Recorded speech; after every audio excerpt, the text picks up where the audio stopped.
Hey guys, hello. All right, I'm going to do a quick run through basically on the thyroid, what it regulates, the things, what the thyroid does, what your numbers on your labs should be, things that you can improve those numbers with. So basically, just a general overview of the thyroid because hypothyroidism is one of the most overdiagnosed and over medicated conditions that are out there. I thought I would give you some information to utilize it because information is power, and you can have these numbers and know what they're supposed to. And these numbers represent optimal levels. Okay, so we're going to have what's called a standard medical range, is what's going to be on your labs. And yeah, you can be at the low end of the standard medical range and you could be at the high end, and your doctor's going to say you're in range. But do you feel good? Right? No. So the numbers that I'm referring to today are optimal levels. When you're inside of these ranges, everything should be running smoothly. Like you should be feeling your best. So that's what we're going to talk about. So I'm going to share my screen with you here.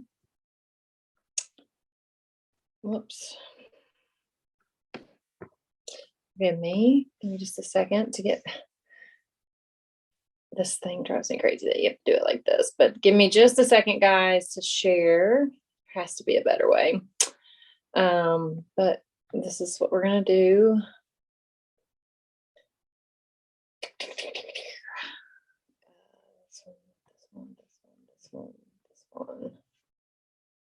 This one. Okay. All right, we're done. Okay. All right, here we go. All right. So thyroid health, when you get your labs done, typically most of the time the doctor's only going to run what is called your TSH, your thyroid stimulating hormone. And that just is only part of the picture. You want to have TSH, T3, T4, and what's called reverse T3 run on your lab. So by attending or watching this presentation, when your doctor goes to run those labs, ask them for those numbers when they run your labs. Should have no issue doing that for you. All right, next, here are the most common, I guess, functions of the thyroid, but not limited to. It regulates body temperature. It stimulates heart rate and contraction. It contributes to protein and carbohydrate synthesis. It influences your mood and your behavior. It regulates the basal metabolic rate. Your basal metabolic rate is it's one of the 4 ways we burn calories throughout the day. And it's basically how many calories you burn keeping the lights on. So digestion, respiration, cardiac, all those kind of things. If you just sat on the couch all day and did nothing, your basal metabolic rate would be how many calories you burn just sitting on that couch, basically. It stimulates gut motility, which just means improving digestion, making the gut move, those contractions in those muscles down there to keep you regular. It contributes to respiration rate and growth and development. All right, so this is a simple explanation of the pathway, and why I want to show this to you is because so that you have a general understanding or a basic understanding of what these things are and what it means when we're saying these numbers, or when you're looking at your labs or talking with your doctor, you have an understanding of what it is.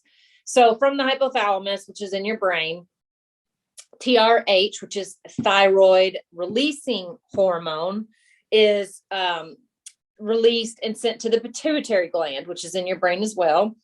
The pituitary releases the TSH, the thyroid stimulating hormone. Then from the thyroid gland, the thyroid then releases T4, okay? T4 is then converted to T3, which is the usable form of energy that is used for all of those functions we just talked about. So this is the most simple way to explain the pathway or the chain for the thyroid and the hormones that it secretes. Okay. So here, these are the numbers. These are the optimal levels on your lab. So screenshot this, write this down, whatever it is, but keep these numbers and take them with you when you get your labs done, okay? So for your TSH, you should be between 0.5 and 1.5. Now remember, these are optimal levels. You're going to see a standard medical range on the labs, but these are the optimal levels inside of that standard medical range where you are going to be feeling the best. Things are operating like they're supposed to. Metabolism is in a good spot. Energy's in a good spot. Like you're feeling good. Okay. T4 is 1.1 to 1.5. T3 is 3 to 4. Okay. And then we have what's called reverse T3, and we want this number less than 15. Reverse T3 is a big marker of stress. If we see that number high, we know that there is some chronic stress going on, has been going on in the body, and some lifestyle changes or diet, whatever it may be, something needs to change. I'm going to sneeze, excuse me. Probably shouldn't have tried recording this today because my allergies have been terrible, but I wanted to get this out there, so forget that. So these numbers, like I said, screenshot this, save this, hold on to this for your reference. Okay, so let's say you get your numbers back. Let's say they're not in those optimal ranges. Maybe they're even outside of standard medical ranges, which is typically when the doctor is going to prescribe some medication to you. Prior to taking that medication, I'm going to give you some things to work on to keep you off the medication. Okay. Because basically once you start the medication, you can't stop, and nobody wants to be on a medication for the rest of their life. And what you have to realize is when you start one medication, it's going to lead to you being on another one because you're going to pay the piper somewhere. Okay. You can't synthetically take something and expect something else not to lag or reduce or whatever it may be. Something else will have an effect. It will have an effect on some other function in your body that you will at some point have to take medication or do some other kind of lifestyle change at that point to try and improve those numbers. So prior to medication, to improve these numbers, first and foremost, make sure you're on a good multivitamin. You're on a good probiotic. Now, for those two right there, your multivitamin and your probiotic, you 100% get what you pay for, okay? Just not a huge fan of the stuff you're going to find on the shelves at your local drugstore, big box chain, something like that. Most of the time, it is not the best choice, and you're wasting your money, and you're not getting the nutrition that those supplements are saying that they are providing.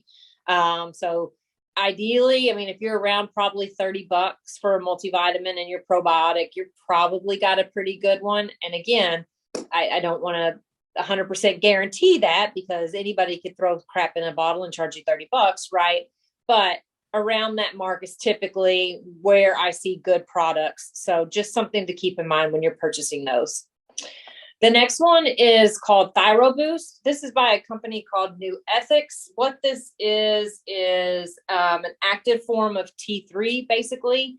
But as you see right here, it says consult your physician first. So if you have these numbers off, consult your physician first before taking anything like this. I'm just putting this in here. If I had a client whose TSH was elevated and their T3 or T4 or both of them were low, I would put them on Thyroid Boost. That would be part of the protocol that I would do to try and elevate those numbers, decrease the TSH and improve the T3 numbers. So, but you do your own due diligence. This is 100% just, what is the word I'm looking for? Oh gosh. Just from my experience, what has worked in my own personal experience. I have used Thyroid Boost to improve my own thyroid numbers. I know it works, but again, you take things at your own risk, caution, due diligence. Don't take anything just because somebody tells you to. Make sure you research and understand why and the what behind taking those supplements. Okay, so improving your gut health is a huge way to improve your thyroid numbers, inflammation, all of that kind of stuff in your body that can lead to thyroid disruption.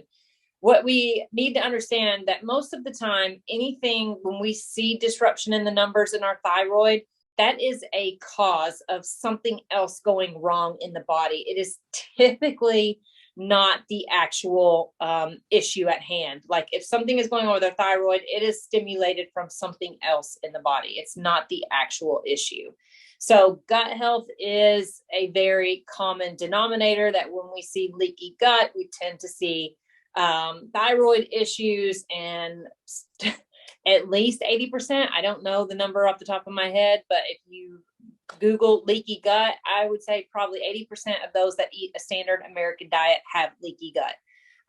So it's highly processed, additive filled foods, high fat, trans fats, lots of rancid omega-3s, alcohol, chronic stress, like all of those things.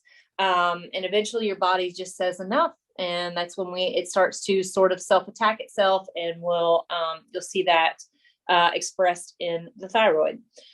So removing those foods, that alcohol, you can add in glutamine and aloe vera juice. Those are two ways to bump up the mucosal lining in the intestines, which is what you want to do if you have leaky gut or any kind of digestive issues.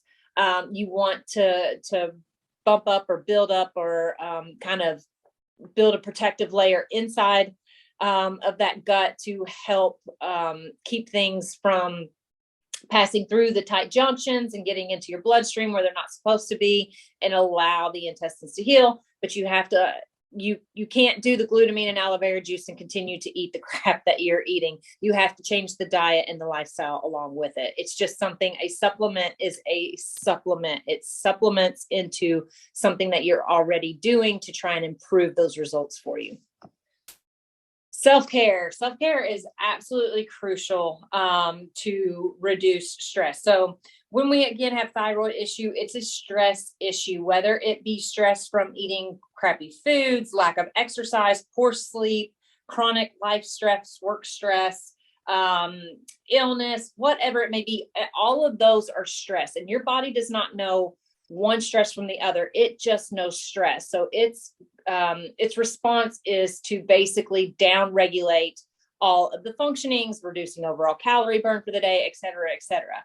So doing self-care can make a huge difference in your body's ability to handle this stress. There's three things that I ask clients to do, my high stress clients to do. And all of them, because they're typically type A, very strong-willed individual, when I get them or ask them to do these things, they kind of roll their eyes, but they do them, and then they see the difference that it makes. They feel the difference that it makes. So one is taking a warm bath at night. And I get it. I am not a bath person at all. I do not like sitting there. I do not like sitting still, period. But what the warm bath will do is it will help pull us out of what is called the sympathetic state, which is that fight or flight, down into that parasympathetic state, which is rest and digest. So it will reduce or help to lower the stress signals, as well as hopefully improve your sleep. Because if we can improve your sleep, right, we can improve your results and the way that you feel. So doing a warm bath at night, going for a fasted walk in the morning. And the only reason we're going fasted, it's not a fat loss. It's not a magical tool or anything like that. It is, we're going fasted to one, improve insulin sensitivity levels, because typically if we're high stress and we have stuff like this going on, we are less insulin sensitive or a little bit more resistant to it. So we want to try and improve those levels. So going for a nice leisurely walk in the morning fasted can help improve those numbers, as well as help to regulate the circadian cycle. Geez, I really probably shouldn't be recording this today. Their circadian cycle, forgive me, you guys are getting the point. Which again will contribute to better quality sleep, which will contribute to better managed stress, which is, if you can see, it's just one thing after the other. Helps, they build upon each other to help improve your health, and they also build on each other to help reduce, make stress worse. So just like they stack up, we got to take them off layer by layer. All right, here it is, sleep. All of these things to help you improve sleep. Sleep is where it's at. If you want to lose weight, you need to get good sleep. If you want to improve your overall health, you need to get good sleep. And I'm talking 7 hours a night is where I try to get on my clients. I'd like to get 8, but 7 seems to be a much more feasible number to get. And at 7, we see lots of improvement in overall health with that number. So having a nice nighttime hygiene routine, just like you have a morning routine, getting in the same pattern every single night so that your body starts to learn, okay, it's time to go to sleep. I need to start shutting things down, calming myself down, not taking your phone to bed, wearing blue light blocker glasses to watch your TV or whatever it may be, all those kind of things to decrease the sensory stimulations around you and improve the quality of your sleep. All right, next is moving. We want to stay moving, okay? But if we are extremely stressed and have a lot going on, exercise, even though it is good for us, it is a stressor. So we just want to keep the intensity of that exercise down at like a level 6, 7 out of 10 on the rate of perceived exertion scale, which is 10 being like just balls to the wall, all out. We want to hold back. We want to stay about like 60, 70%.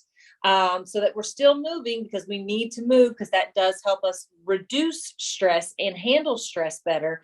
But I don't want you out like doing tons of HIIT classes and, as many burpees as you can in like a minute and stuff like that. That stuff, that's just going to break you down further. So use movement more as a way to release, get some of the tension built up, release some of the energy that's being stored in your body from the stress, things like that, but not contributing or adding more stress to your load. All right, next is reducing caffeine. And I say this because most of my clients too that are in this state, they've got thyroid issues, typically hormone issues, typically gut health issues. Again, they're those type A, high stress individuals, and just cranking down caffeine multiple cups a day just contributes to the anxiety and the stress feeling and the anxiousness and the nervousness that you're having throughout the day. It's another stress. So just try to reduce your caffeine, try to keep it 200 mgs or less a day, and try to keep it consumed before 12 p.m. Again, to help with quality of sleep. Okay, that is it. I hope this was helpful for you guys. I hope it gave you some ideas to think about, to work on, especially if you're an incredibly high stress person. If you are already on thyroid medication, you can 100% reduce your milligrams that you're on. I don't know that you could ever come off of it. I'm not a doctor. I can't say that. But definitely you can do these things to at least reduce the amount that you are taking, instead of constantly, or each year when you go and get your blood work done and they increasing the dose a little bit because you're adapting to the current dose. So working on things inside of your life to reduce the medication should be the way to go. If you do get diagnosed and you're not keen on getting medication right after that, which I hope you try some of these tips, diets, lifestyles, prior to going on medication to see what you can do yourself.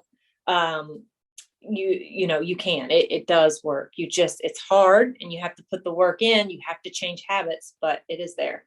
But so some of my program options, if you're unfamiliar with it, is I do have a month-to-month program. I have 2 month-to-month programs. I have a virtual exercise trainer and my $49 core membership. My core membership gives you everything. It gives you tons